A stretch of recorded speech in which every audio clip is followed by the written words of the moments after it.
Hi, this is Colleen McGee welcoming you to another episode of Fort Riley, the podcast. We have two stories to bring you. The first one is that Fort Riley is hiring. The Directorate of Family Morale, Welfare, and Recreation is possibly the organization with the most available jobs. Here to tell us about those is someone who worked her way up from an entry-level position to a full career within the Directorate. Nicole Trolio, and I am the Business Operations Officer for Directorate of Family Morale, Welfare, and Recreation. So I understand that you guys are hiring. Yes, we are looking for all kinds of people to join our team and bring their skills here to Fort Riley MWR.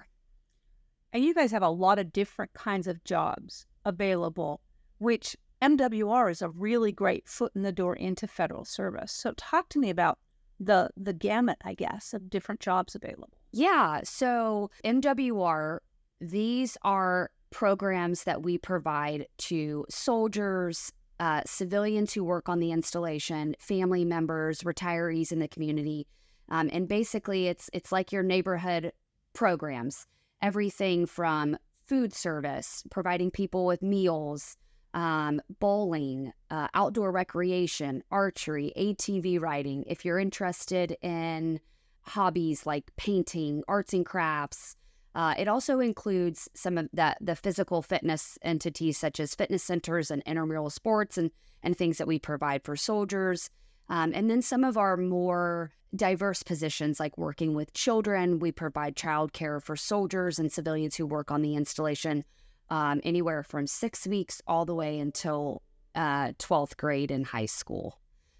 So it's basically anything that you can think of in the outside world in a community we have here on the installation. We're always looking for motivated people who want to take care of people's children, who want to give services like bowling and work in fitness facilities. Basically, any kind of passion that you have, we probably have something that can equate to that working on the installation. What is the average starting wage for somebody coming into an entry-level position in your child care facility? As an MWR employee, we are federal government service civilians. We have a DoD card, just like soldiers, to be able to get on and off the installation, utilize the majority of the services that are here. None of the positions within our agency are less than $15 per hour. So depending on the position, which you had talked about childcare, those positions, some of our entry-level positions, if you're looking to start a career or looking to change directions in career, or maybe you need something that's going to fit along with your schedule of picking up your kids or things like that, those positions in child youth services are starting at $17.67 an hour. There might be other positions that may be more in like a lead position in a classroom. Maybe you have a little bit of education background working with kids. Maybe you've completed your child development CDA, which is an associate degree or things like that. And then you can come in at higher rates.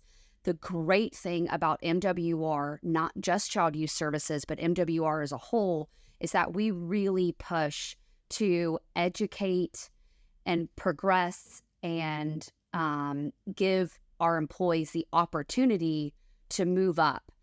So, for example, child youth services, they have a step increase program where once you can complete modules that are related to child development, you get pay increases per step or per increase once you complete those steps. And then they'll also pay for you to get your child development associate to become a lead in the classroom, and from there can become an assistant director and things like that. So, and then with other positions working in fitness facilities, or if you're interested in special events or food service, we can pay to get your Serve Safe Managers class, or through our MCOM Academy, we have trainings that you can do if you're interested in finance or basically anything you can think of. I actually once went, because I ran a bowling facility, went to bowling school. So there's all kinds of things that you can do to progress and move up in the system and get an education for free. So you guys often hold hiring fairs. Do you have any scheduled coming up in the near future? Yes, we have. They're working on our next date, but the best place to follow that I think it's going to be in August. And the next place after school starts, letting those kids get back into school. And the best place to follow that is going to be on the Fort Riley MWR Facebook page.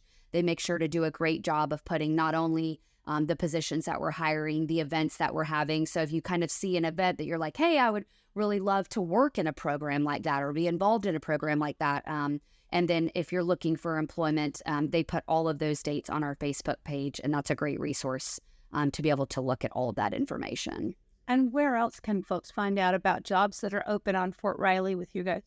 So the only place to actually apply for a federal government position here on the installation is usajobs.gov.